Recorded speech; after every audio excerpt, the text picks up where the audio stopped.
오늘은 119편 137절에서 144절까지입니다.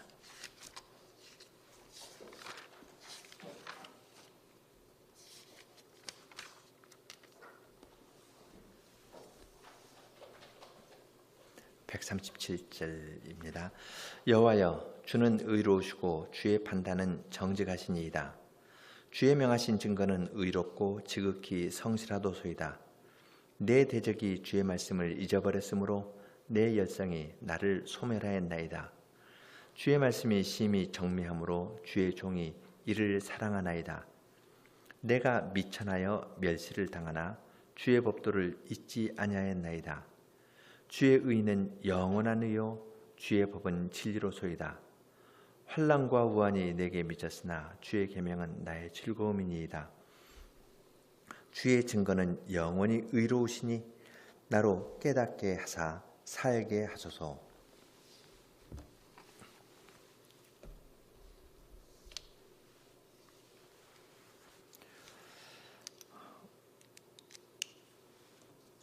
히브리어에서 18째 알파벳은 자데입니다. 이 연에서 특징적인 단어로 의를 의미하는 제덱, 멜기제덱 그러죠. 멜기세덱, 제덱, 의의 왕 할 때 제덱입니다. 제덱이라는 말이 5차례 제덱이라는 단어를 5차례 사용하고 있습니다.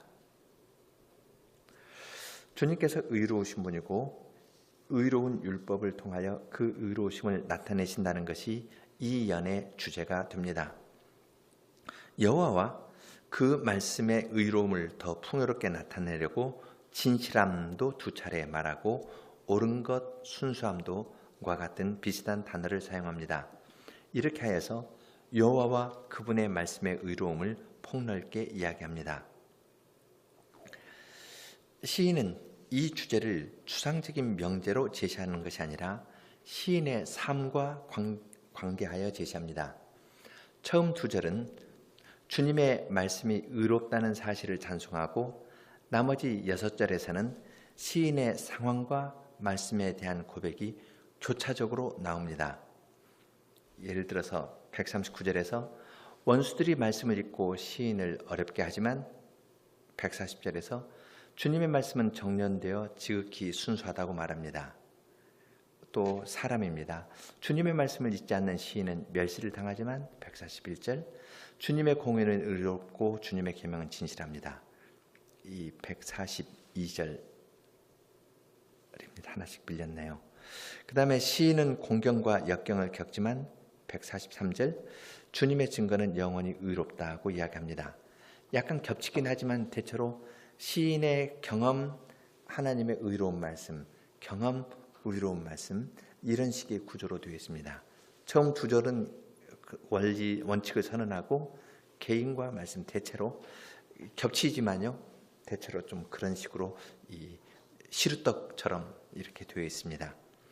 다시 요약하면 139, 141, 143은 시인이 자기의 어려움을 호소하는 내용이고 142, 144절은 주님의 율법의 의로움과 진실함을 노래합니다. 시인은 이렇게 하나님과 율법의 의로움과 비교하여서 자신의 가난한 처지를 깨닫고 호소합니다. 이러한 태도는 이 시편을 읽는 사람으로 하여금 의로우신 하나님을 더욱 찾고 그분의 의로우심을 닮아가게 만듭니다. 말씀을 이야기하고 나를 이야기하니까 내가 바뀌는 겁니다. 우리도 그러한 가난한 심정으로 이 예언을 읽습니다. 한 절씩 교독하겠습니다. 137 여호와 주님, 주님은 의로우신 분, 주님의 판단은 올바릅니다.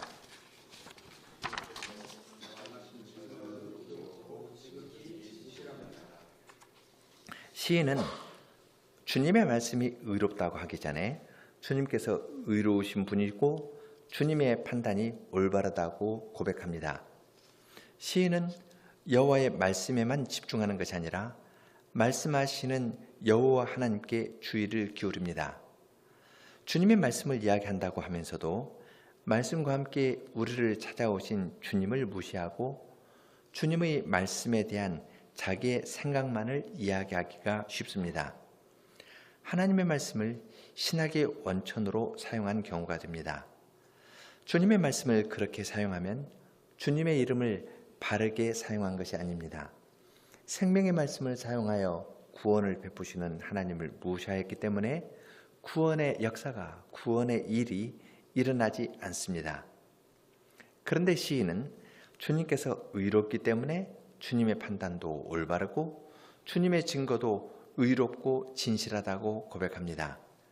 말씀하시는 주님께 초점을 맞추고서 이러한 고백을 하는 것입니다. 시인이 주님과 주님의 말씀의 의로움을 고백하는 것은 다른 데에서는 의로움을 찾을 수 없다는 뜻입니다. 오직 주님만이 의롭고 올바르다는 것은 다른 모든 것이 의롭지 않다는 뜻입니다. 심지어 자기도 의롭지 않고 자기의 판단도 올바르지 않다고 고백하는 것입니다. 올바른 말을 하는 것 같아도 실제는 굽은 것으로 사람을 속여서 그릇된 길로 접어들게 하는 경우가 많습니다. 주님뿐 아니라 주님의 말씀이 의롭고 올바르다고 고백한 시인은 주님의 증언이 지극히 진실하다고 말합니다. 진실하다는 말은 히브리어로 아멘입니다. 하나님께서 어떤 말을 하면 그 증언에 대해서 아멘 하고 화답하는 것입니다. 주님의 말씀 이후에는 의롭고 바른 것이 없다는 심정으로 그렇게 하는 것입니다. 139절 저의 원수들이 주님의 말씀을 잊어버리니 저의 열심이 저를 불사릅니다.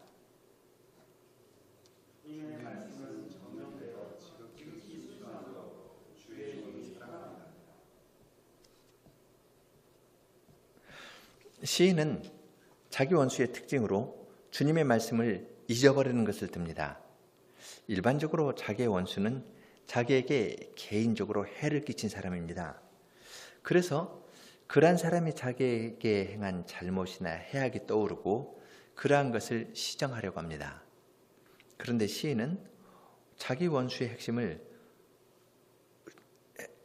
핵심으로 주님의 말씀을 잊는 것을 듭니다. 그 사람이 자기 원수로서 잘못 행한 일이 있지만 그렇게 행한 근본 원인은 그들이 주님의 말씀을 잊은 데 있다고 말합니다. 자기의 원수이지만 시인은 자기와 관계하여서 생각하지 않고 하나님과 관계하여 생각합니다. 시인은 자기를 괴롭게 하는 원수들이 주님의 말씀을 잊어버리는 현실을 보고서 마음속에서 어떠한 마음이 일어나 그를 불사를 정도가 되었습니다. 보통은 다른 사람이 자기를 잊거나 무시하면 그래서 자기의 존재감이 상실되면 화를 내기도 하고 그의 자존심을 건드리면 발끈합니다. 그러나 시인은 하나님의 말씀이 망각되는 현실을 보고서 주님을 향한 열심을 품었고 그의 열심이 그를 불태워서 소멸할 정도가 되었습니다. 원수로부터 모욕이나 핍박을 당하였는데 시인은 그러한 순간에도 자기가 당한 고통이나 자기의 명예보다도 주님의 말씀과 주님의 명예를 생각하였습니다. 주님과 그분의 말씀에 대한 열심을 품은 시인은 주님의 말씀이 정련되어 지극히 순수하기 때문에 사랑한다고 고백합니다. 말씀이 정련되어 순수하다는 것은 도가니 같은 데에서 연단되어 정결하게 나오는 것을 가리킵니다. 저 깊은 곳에 숨어서 나도 잘 모르는 것이 용광로와 같은 어려운 데에 들어가서 연단을 받으면 겉으로 떠오르고 제거됩니다. 말라기 3장에서는 제사장과 레위인이 연단을 통하여 정결케 되는 것을 매우 사실적으로 묘사합니다.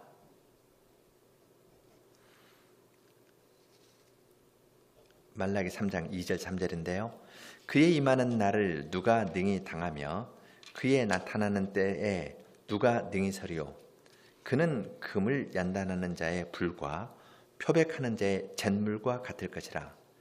그가 은을 연단하여 깨끗게 하는 자같이 앉아서 레위 자손을 깨끗게 하되 금, 은같이 그들을 연단하리니 그들이 의로운 제물을 나 여호와께 드릴 것이라.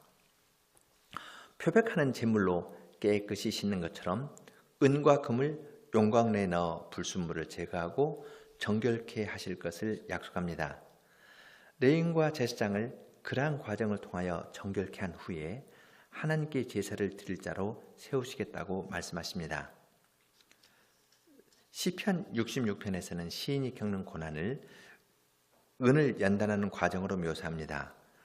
하나님이여, 주께서 우리를 시험하시되 우리를 단련하시기를 은을 단련함같이 하셨으며 우리를 끌어 그물에서 들게 하시며 어려운 짐을 우리 허리에 두셨으며 사람들로 우리 머리 위로 타고 가게 하셨나이다. 우리가 불과 물을 통행하더니 주께서 우리를 끌어내사 풍부한 곳에 들이셨나이다.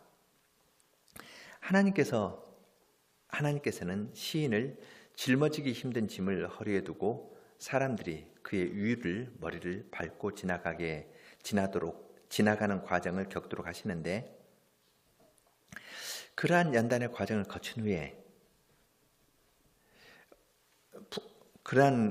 후에는 풍부한 곳에 두시고 주님을 섬기게 하십니다. 하나님의 말씀이 이처럼 정련되어 지극히 순수하다 하고 고백하는데, 방금 살펴본 몇 구절과 비교해서 보면 이 고백은, 하나님의 말씀이 순수하다는 이 고백은 객관적인 말에 그치는 것이 아니라 연단의 과정을 거친 시인의 경험이 담긴 고백입니다. 하나님의 말씀은 순은처럼 깨끗하다고 고백하는 것이 아니라 자기가 도가니 속에 7번 들어가서 연단을 받아 정결케 되었다고 고백하는 말과 같은 것입니다. 시편 12편 6절에 흙도가니에 7번 단련한 말과 같다, 은과 같다 그랬죠. 시편 12편은 전후 문맥 보면은 악인들의 말이 있지 않습니까? 이제 그런 데서 어려움을 당할 때 여호와의 말씀은 흙도가니에 7번 단련한 은과 같다. 그 말은 자기가 악인들의 말, 거짓말과 폭력을 겪으면서 하나님의 말씀이 진실하다고 고백하는 겁니다. 자기 속에 있는 거짓된 것들을 다 내놓으면서 순수한 하나님의 말씀에 자기도 참여하는 겁니다. 그냥 객관적으로 말씀이 순수합니다 하는 것가 아니라 나를 넣어서 하는 말입니다. 내가 7번 연단 받으면서 내 속에 있는 것이 그만 어려움 당하지 않을 때는 내가 비교적 좋은 사람인 줄 알거든요. 그런데 어떤 사람으로부터 말도 안 되는 거짓말과 혹은 나의 명예를 굉장히 훼손하는 말을 들으면 내 속에서 일어나는 반응, 또 그 사람을 내가 어떻게 이렇게 처리할 건가 하는 걸 보면은 내 속에도 똑같은 어떤 마음이 있는 것이 드러나는 겁니다. 그걸 하나님 말씀으로 씻기는 거예요. 씻김을 받는 겁니다. 이것이 이제 연단의 과정을 거쳐서 하나님의 말씀이 흙도가니에 단련한 7번 단련한 은과 같습니다. 그렇게 고백하는 겁니다. 지금 여기 말들이 다들 그런 말입니다. 119편에 지금 짜대할 때 의도 개인의 삶과 의로운 말씀이 이렇게 붙어 있습니다. 그리고 말라기 3장도 그렇고 시편 66편, 시편 12편 다 같습니다.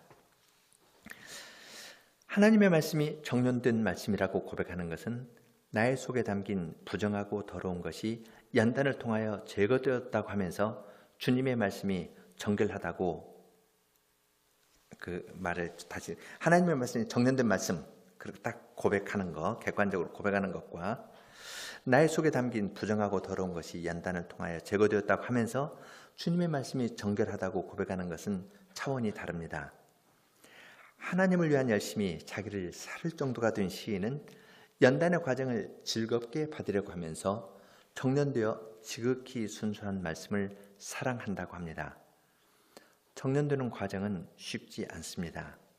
나의 속에 있는 것이 드러나고 감추고 싶었던 죄가 다 드러나기 때문입니다.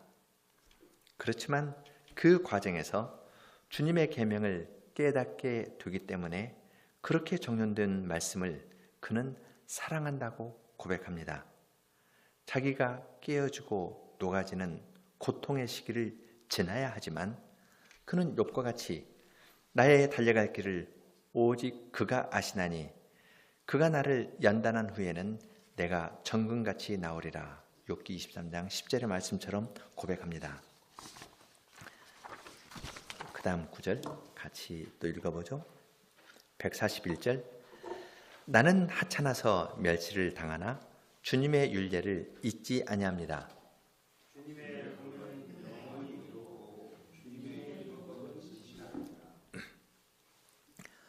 여호와의 말씀이 연단된 말씀이고 정결한 말씀이라고 고백한 시인은 자기를 하찮고 멸시를 당하는 자로 고백합니다.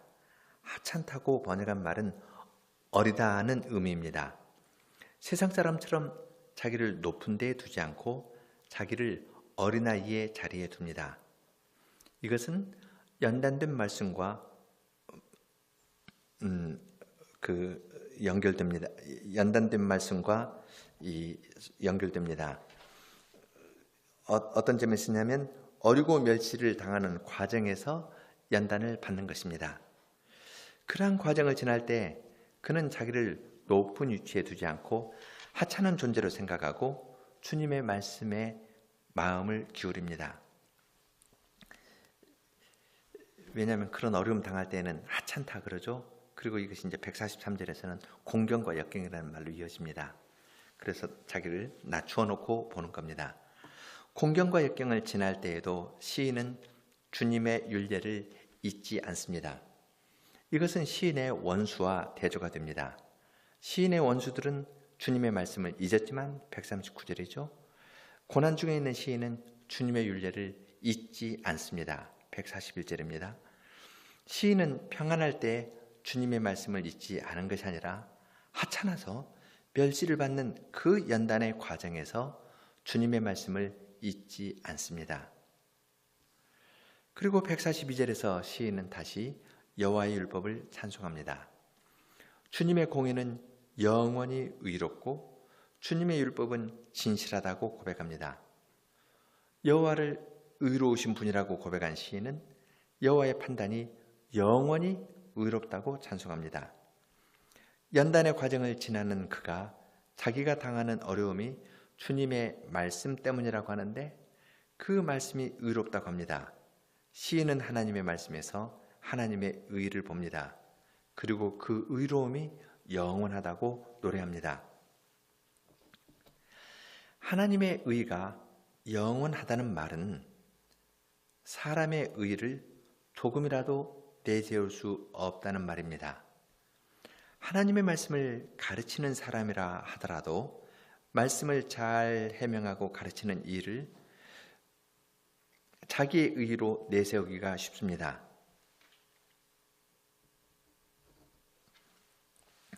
바리새인들이 그랬죠. 그러한 사람은 자기를 내세우고 자기를 중심으로 이야기를 듣기도 하고 말하기도 합니다. 하나님의 말씀을 이야기하면서도 교묘하게 자기를 넣어서 말하기 때문에 사람들에게는 친숙한 방식이고 많은 사람이 그 흐름에 그냥 넘어갑니다. 그러나 시인은 하나님의 말씀만이 영원히 의롭고 사람의 의는 없다고 합니다. 하나님의 말씀은 항상 진실하고 사람에게는 참이 없다고 고백합니다. 마지막 전에서도 이것을 반복합니다. 143절 곤경과 역경이 제게 닥쳤어도 주님의 계명은 저의 기쁨입니다. 주님의 증거는 영원히 의로우니 저를 깨우쳐 주십시오. 그러면 제가 살겠습니다. 시의 마지막 부분에서 시인은 다시 자기의 상황을 말하고 주님의 말씀에 대하여 고백합니다. 주님의 말씀은 정련되어 지극히 순수한 말씀이라고 고백한 시인은 자기가 곤경과 역경을 통과하는 것을 말합니다. 그리고 곤경과 역경에서도 주님의 계명을 자기의 기쁨으로 고백합니다. 큰 어려움을 통하여 연단의 과정을 거치지만 그는 기쁘게 받습니다. 어리다고 멸시를 받아도 주님의 말씀을 잊지 않는 것과 같은 것입니다. 시인은 주님의 증거가 영원히 의롭다는 말을 다시 한번 반복합니다. 주님의 말씀은 한번 알아서 다 되는 것이 아니라 영원히 의로운 말씀은 배워도 다음이 없다는 심정으로 저를 깨우쳐 주십시오. 그러면 제가 살겠습니다 하고 말합니다. 제가 살겠습니다 하는 말은 악인들의 보복하는 현실에서 살려주기를 구하는 기도입니다. 그냥 한가롭게 하는 것가 아니라 악인이 죽이려고 하는데, 말과 폭력으로 죽이려고 하는데 거기서 살려주십시오 하는 기도입니다. 아직 완전한 승리를 얻은 것은 아니지만 주님의 말씀에서 생명을 찾아서 나아가는 것입니다. 또한 깨우침을 구하면서 살려달라고 하는 것은 생명이 단순한 존재의 연속이 아님을 고백하는 말입니다. 생명은 먹고 사는 것으로 유지되는 것이 아니고 하나님의 말씀을 깨달아야 산다는 말입니다. 생명은 단순한 생명의 연장이 아니라, 호흡의 연장이 아니라 의로우신 하나님과 함께 교제를 누리면서 살아가는 것입니다. 요한복음 17장 3절, 영생은 의로우신 하나님과 그의 보내신 자를 아는 것이다 했는데, 안다는 건 교제하는 것이 생명입니다. 시인은 고난을 통하여서 의로운 말씀을 깨닫고 말씀하시는 의로우신 하나님을 더 알아가기를 추구하고 있습니다. 시인의 이러한 태도는 연단을 거쳐서 나온 고백이고 은처럼 맑기 때문에 우리 자신을 비추어 보게 합니다. 연단을 통해 가지고 은을 이렇게 연단하면은요, 7번 하면은 이것이 거울처럼, 맑은 거울처럼 된답니다. 그리고 보면은 자기 얼굴에 있는 이 티나 흐름 이런 거 다 볼 수 있는 그렇게 정결한 말씀이라 하는 건데요. 그런 말씀이기 때문에 우리 자신을 비추어 보게 하는 것입니다. 주님의 말씀만이 영원히 의롭다고 고백하는 것은 조금이라도 자기의 의를 내세우는 것을 원천 봉쇄합니다. 사람은 어느 정도 수준에 이르면 자기를 높이려고 합니다. 이것은 특히 동양 사람에게 깊이 박혀 있는 생각입니다. 사람이 40세가 되면 사물의 이치를 터득하여 유혹을 받지 않는 부록이라 그러고, 50세는 하늘의 뜻을 아는 단계인 지천명, 그리고 60세는 천지의 이치를 통달하고 듣는 대로 이해하는 이순, 70세가 되면 마음이 원하는 대로 하여도 법도를 넘지 않는다 하여서 종심이라고 합니다. 이 종심이라는 말은 논어에서 종심소욕하여도 불류구라 하는 말에서 나왔습니다. 어느 정도 맞는 부분도 있지만 마음이 원하는 대로 하여도 법도를 어기지 않는다는 말은 하나님의 율법이 영원히 의롭고 나에게 생명을 주는 말씀이라고 고백하는 것과는 근본적으로 다릅니다. 그러니까 말하면 우리는 이교적인 사회에 사는 겁니다. 그래서 교회에서 10년, 20년, 30년, 40년 하면은 이제 40년 된 사람은 이제 10년 된 사람보다 더 많이 아는 것처럼 이런 식의 생각을 갖는데, 이건 동양적인 생각이지 이 성경적인 생각은 아닙니다. 영원히 의롭다면 나의 은 하나도 내놓지 않아야 되거든요. 오래 다닌 사람은 더 겸손해야 됩니다. 더 아이 같아야 돼요. 우리에게 그런 태도가 있다면 이건 성경적이라기보다는 이교적인 태도의 영향이다, 그렇게 생각하는 것이 아주 쉬울 겁니다. 그러니까 교회에서 선후배 따지면 이건 교회가 한국 사회처럼 된 거예요. 훨씬 지금 여기 이 말은 그런 겁니다. 종심소유가해도 불류구라, 이런 건 그 신앙에는 굉장히 해가 되는 말입니다. 시인은 여호와의 말씀이 흑도가니에 7번 단련한 말씀과 같고 영원히 의롭다고 하면서 자기는 어린아이의 태도를 취합니다. 멸시를 당하는 현실에서도 비관하지 않고 자기의 비천함을 오히려 자랑하면서 주님의 말씀을 더욱 깨달아 가려고 합니다. 하나님의 영원한 의로움을 고백하는 것이 사람을 이렇게 겸손하게 만드는 것입니다. 여호와께서 의로우신 분이심을 아는 것이 생명이고 이것을 모르면 사망입니다. 하나님의 의에 대하여 아는 것은 필수적인 문제이지 부차적인 것이 아님을 봅니다. 여기에서 세 가지 주제를 더 생각해 보겠습니다. 첫째는 사람의 의와 하나님의 의, 그리고 둘째는 시인의 열심과 예수님의 열심, 그리고 셋째는 의로운 사람과 의로운 세계에 관한 생각입니다.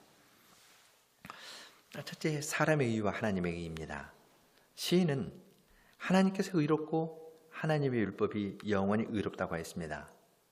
여호와와 그분의 말씀이 영원히 의롭다는 말은 사람은 의롭지 않다는 말입니다. 따라서 처음에는 겸손히 출발하였지만 후에 조금이라도 자기의 의를 내세우면 영원히 의롭다는 고백을 할 수 없을 것입니다. 시인의 이러한 고백은 사람의 의라는 것이 무엇인지를 다시 돌아보게 합니다. 일반적으로 하나님의 의에 반대되는 것은 사람의 죄라고 생각하지만 사실은 사람의 의가 하나님의 의와 반대가 됩니다. 이사야 선지자는 사람의 의에 대하여 갈파하여 가르칩니다. 이사야서 64장 6절 보면요, 대저 우리는 다 부정한 자 같아서 우리의 의는 다 더러운 옷 같으며 우리는 다 쇠폐함이 잎사귀 같으므로 우리의 죄악이 바람같이 우리를 몰아가나이다. 여기서 우리의 의하고 같은 위치에 있는 것은 우리의 죄악입니다. 이 구절에서 우리의 의와 동요는 우리의 죄악입니다. 부정한 자, 더러운 옷과 같은 말로 사람의 의와 죄를 더 설명하는데, 여기서 말하는 부정과 더러운 것은 정결예법과 관련이 있습니다. 몸에서 나온 피가 묻은 옷은 더러운 옷인데 자기의 의를 자랑하는 것은 마치 그런 것과 같다고 말합니다. 자기의 부정함을 모르고 자랑하는 것이 바로 우리의 죄악이라고 합니다. 자기가 잘한 것을 자랑하려고 하면 그것이 바로 죄악임을 가르쳐 주는 것입니다. 누가복음 18장에 바리새인의 기도와 세리의 기도가 나오는데, 바리새인은 자기가 행한 것을 자랑했습니다. 그렇지만 그의 마음에는 세리에 대한 사랑이 없었고, 나는 저 세리보다 같지 않음을 감사합니다 하면 세리에 대한 사랑이 없었습니다. 그리고 하나님께서는 그러한 사람의 기도를 듣지 않았습니다. 주여 나를 불쌍히 여기소서 하면서 자비를 구한 세리는 의롭다함을 얻고 돌아갔지만, 바리새인의 기도는 허공을 치는데 머물고 말았습니다. 예수님께서 회개하라 천국이 가까웠느니라 하고 선언하셨는데 그 나라는 회개하는 사람만이 들어가는 곳입니다. 조금이라도 자기의 의를 덧보태려는 사람은 하나님의 의를 영원히 의지하는 것이 아니기 때문에 그 나라에 합당한 사람이 아닌 것입니다. 바리새인의 오류는 그 당시에만 있었던 것은 아닙니다. 우리도 하나님의 말씀을 부지런히 가르치는 교회 안에서 자랐고, 바리새인도 그랬죠? 그래야 어느 정도 이룬 것이 있습니다. 바리새인은 히브리어로 구약 성경을 다 읽거든요. 상당히 이룬 것이 있습니다. 그래서 이런 교회에서 자랐기 때문에 우리의 자녀가 이 토대에서 그 다음을 이어갈 것으로 생각합니다. 그러나 이것은 죄의 깊이를 모르기 때문에 갖는 생각입니다. 하나님의 자녀가 되는 것은 혈통으로나 육정으로나 사람의 뜻대로 되는 것이 아닙니다. 유대인들이 아브라함의 자손이라는 자부심이 있었지만 아브라함과 같은 믿음은 없었습니다. 우리도 언약의 자손이라는 자부심은 안겨주지만 자녀들에게 언약의 자녀다, 강변교회 회원이다, 이런 자부심은 안겨주지만 하나님 앞에서 자기를 낮추고 겸손히 회개하는 것은 이어주지 않는 실수를 범할 수가 있습니다. 그래서 주님의 자비하심을 의지하기보다는 목사나 교회를 의지하고 교회의 좋은 전통을 자랑하면서 지내기가 쉽습니다. 그렇게 되면 하나님의 의로운 말씀을 영원히 찬송하지 못하기 쉽고 사람의 성취를 자랑하기 쉽습니다. 이것은 유대인의 실수를 반복하는 것입니다. 뿐만 아니라 우리는 동양의 종교적인 분위기에서 자랐기 때문에 그러한 오류에 빠지기가 매우 쉽습니다. 그래서 어느 정도가 되면 상당한 수준에서 고도한 생활을 영위할 수 있다고 생각합니다. 70세쯤 되면 자기의 마음대로 행하여도 법을 어기지 않는 단계에 도달한다고 생각하는데, 이러한 데에는 진정으로 회개하는 심정이 없습니다. 사람은 모두 이러한 성향을 지니고 있기 때문에 주님께서는 하나님의 백성을 곤경과 역경에 두어서라도 주님만을 의지하게 하십니다. 어린아이와 같은 태도를 취하면서 멸시당하는 현실을 이기고 나아가도록 이끄십니다. 주님의 말씀이 영원히 의롭다고 고백하면서 자기를 낮추게 하십니다. 이것이 바로 하나님께서 주시는 의인 것입니다. 끝까지 주님의 말씀만을 의지하고 살아가는 것이 영원히 의로운 일입니다. 둘째로 열심에 대한 걸 생각해 보겠습니다. 끝까지 주님의 말씀만을 의지하고 살려면 하나님을 사랑하고 큰 열심을 소유한 사람이어야 합니다. 그리고 사람으로서는 아무도 자기가 그러한 단계에 도달했다고 말하기 어려울 것입니다. 우리는 시편 69편에서 성전을 위한 열심을 품고 죽음의 계곡을 지나는 시인의 모습을 봅니다.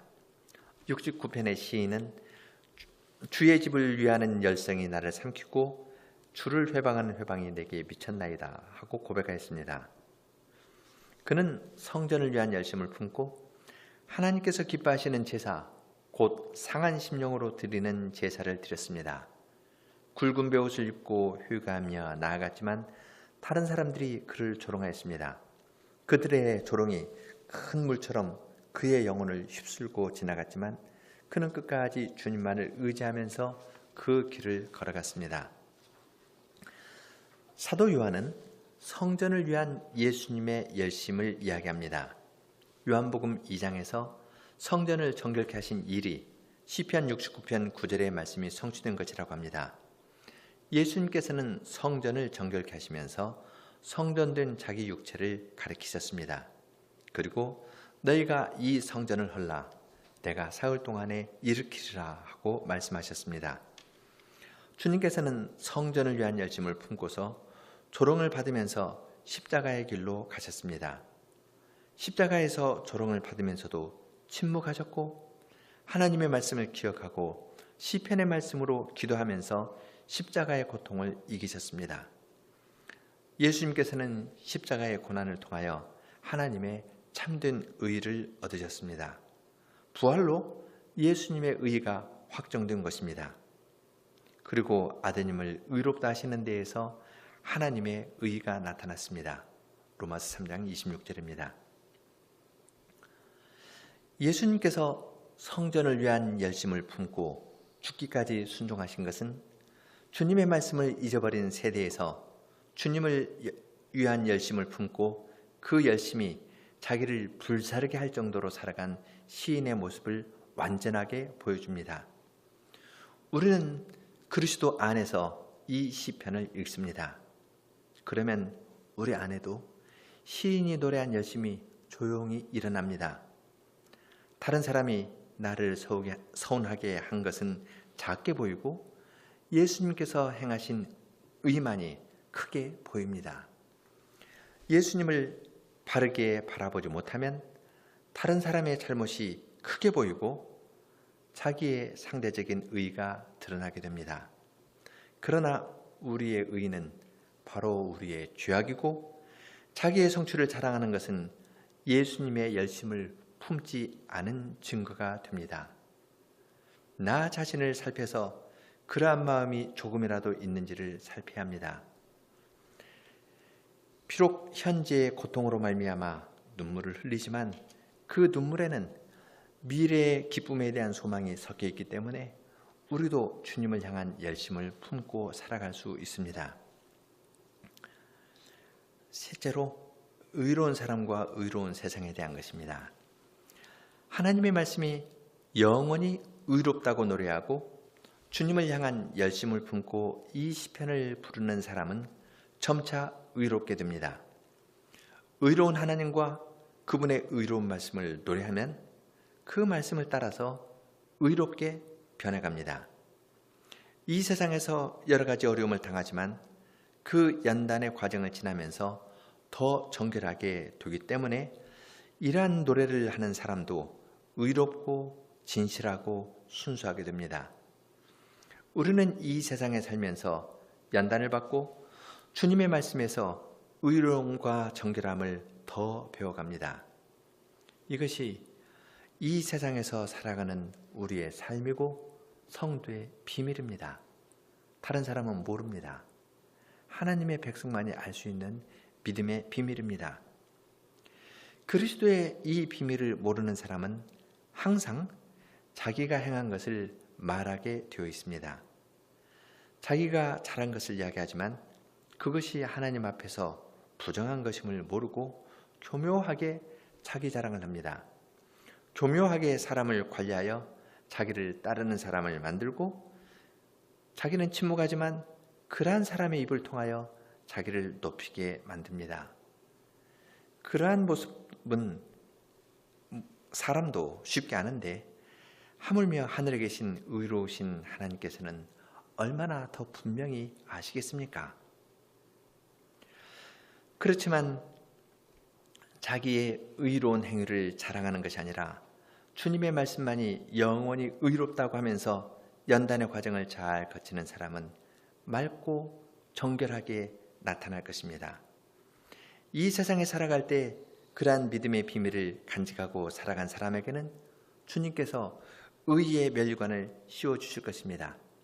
디모데후서 4장 8절에 의의 면류관이 나를 기다리고 있다 하였습니다. 부활의 몸을 입혀주시고 공공인이 의롭다고 선언하여 주실 것입니다. 그리고 의가 거하는 바 새하늘과 새 땅에서 주님을 항상 뵙고 그 입에서 나오는 말씀을 들으면서 살도록 하실 것입니다. 영원히 의로운 말씀을 잊지 않는 사람은 영원한 의에 참여할 것입니다. 나의 내부도 의롭게 되고 외부 환경도 모두 하나님을 닮아서 의롭게 된 세상에서 살아갈 것입니다. 그날이 오기까지는 우리가 그리스도 안에서 영원히 의로운 말씀을 높이 부르면서 살아갑니다. 눈물 골짜기와 같은 이 세상을 믿음으로 살아가는 것입니다. 함께 차대 부르겠습니다. 52, 53, 54절인데요. 가사를 한번 읽어보겠습니다. 여호와 주님, 주는 의롭고 주님의 판단 항상 정직하네. 주께서 명한 모든 증거는 공의롭고 매우 진실하네. 원수가 말씀 잊어버리니 나의 열심이 나를 삼키도다. 주님의 말씀, 정련된 말씀, 불순물 없는 순수한 그 말씀, 주님의 종이 사랑하도다. 정련된 말씀 매우 사랑하네. 하찮은 이 몸 멸시당하나 주님의 윤리에 잊지 아니하네. 주님의 공의 영원하도다. 주님의 율법 진실하시도다. 공경과 역경 닥쳐왔어도 여전히 나는 계명 기뻐하네. 의로운 증거 영원하오니 깨우치소서. 제가 살리이다. 52, 53 간주하고 54절입니다.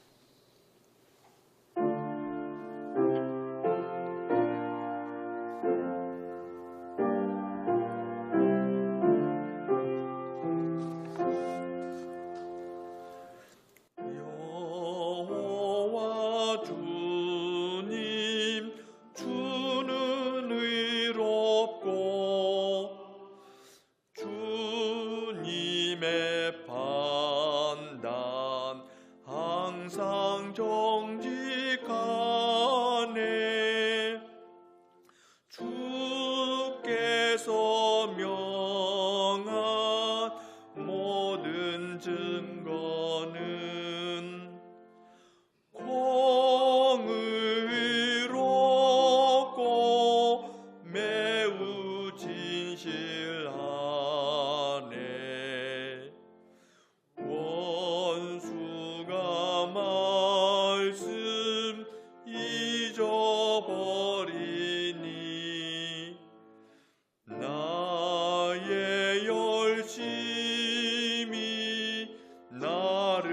삼기도다.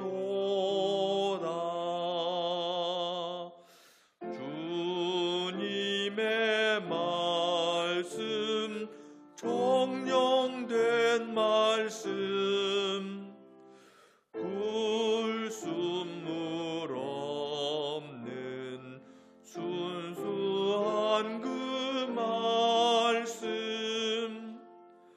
주님의 종이 사랑하도다.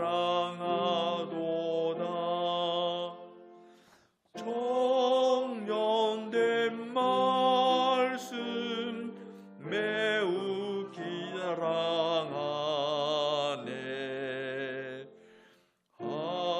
하찮은 이 몸 멸시당하나 주님의 윤례 잊지 아니하네.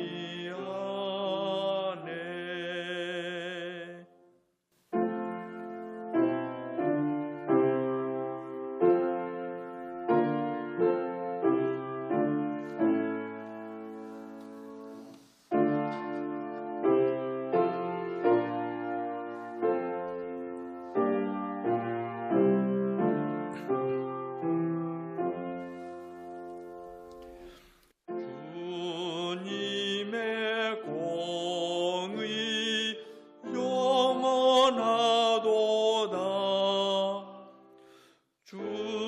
주님의 율법 진실하시도다. 권경과 역경 닥쳐왔어도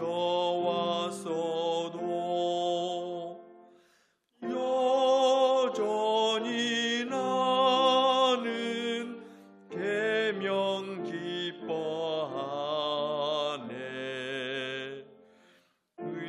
의로운 증거 영원하오니 깨우치소서 제가 살리이다.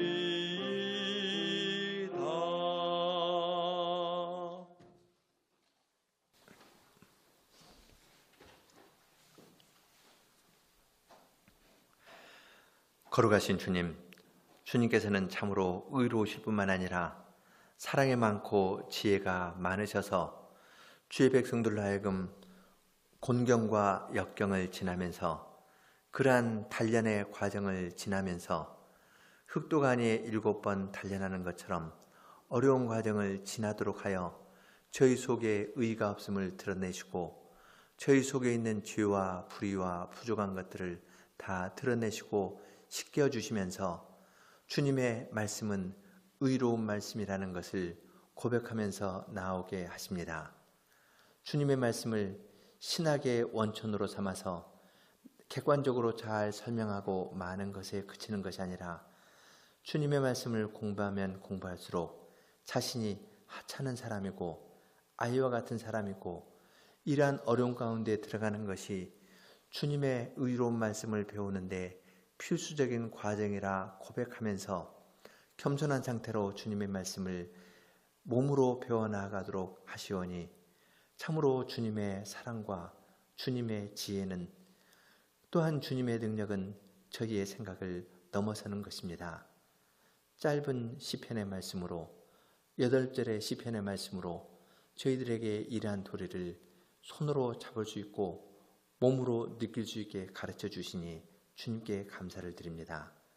저희로 하여금 주님의 말씀을 배울 때마다 건방지게 말씀을 해석하려고 덤벼들지 아니하고 주님의 말씀과 함께 저희에게 오시는 주님을 경외하고 주님을 사랑하는 가운데에서 말씀을 저희의 심령으로 받아들이고 여기서 깨달은 것을 주님의 도구가 되어서 주님께서 주님의 백성에게 어떻게 전파하실 것인가를 생각하여서 겸손한 종의 위치에서 심부름을 잘 하는 사람으로 저희들을 빚어주시기를 구합니다.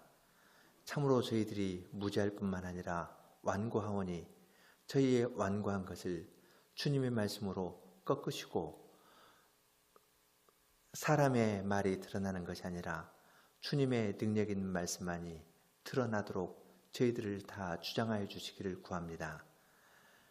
통립개신교회나 통립개혁장로회나 그리고 고신교회에 주님께서 은혜를 주셔서 강단에서 말씀에 대한 사람의 생각이 전파되는 것이 아니라 목사들이 먼저 주님의 말씀을 맛본 이 은혜의 말씀을 전하는 일이 계속 풍성하게 이루어지도록 능력 있게 이루어지도록 주님의 강단들을 주님께서 붙잡아 주시기를 구합니다.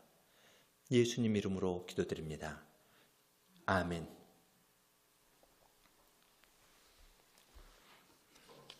경건회가 끝났습니다.